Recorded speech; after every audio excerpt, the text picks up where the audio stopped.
So the story of Parrott Creek, I think, is a really kind of beautiful story of growing out of a community need and responding to the community. We were founded in 1968 after a citizen-approved bond measure. The voters of Clackamas County made a decision to find an alternative to what was then known as the state training school.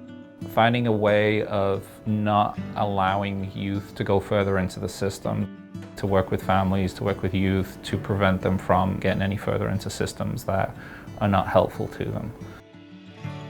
So they have all committed some type of offense that has made it where they are unsafe to be in our communities. Now that program works with youth from across the state, and we've also added recently a residential program for highly traumatized youth and children and youth in the foster care system.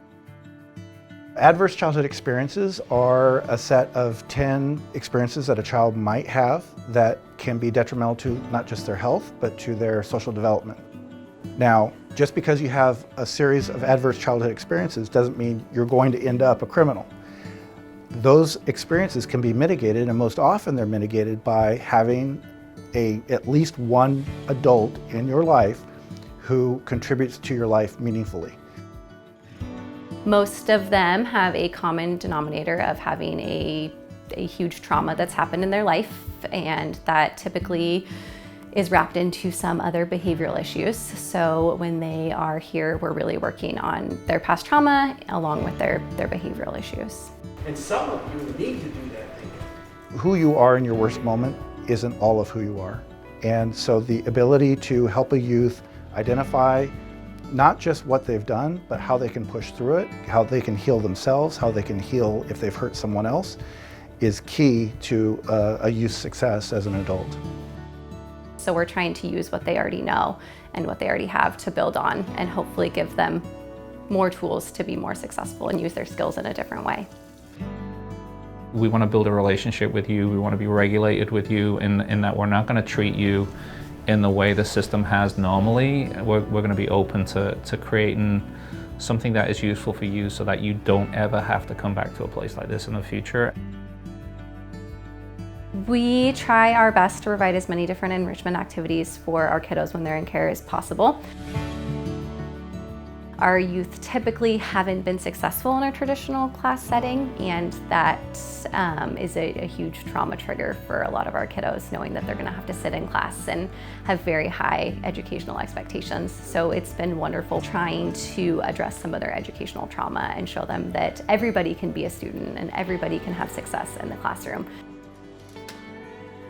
We engage with a mindfulness practice with the youth throughout the day, and it's really just to take the time to do one thing well. What Parrott Creek is really all about is demonstrating that our belief in our kids grows their own self-belief, and that they believe that the journey that they may have been on in life is not the journey that they will have to be on going forwards. One of the fundamental flaws of the American system is the belief that nonprofits are doing this out of the goodness of their heart. This is incredibly complex work that requires people to be paid appropriately. Agencies like ours are constantly on the cusp of not being able to hire. I really hope that we as a society can start valuing the place of treatments in nonprofits. We are really trying to give the kiddos that are going to be our future a skill set to transition back into the community, invest in them, and invest in our future so they can hopefully change our communities as a whole. Donate today and help us make a difference tomorrow and long into the future. Thank you for believing in us, and much more importantly, the children and families we serve.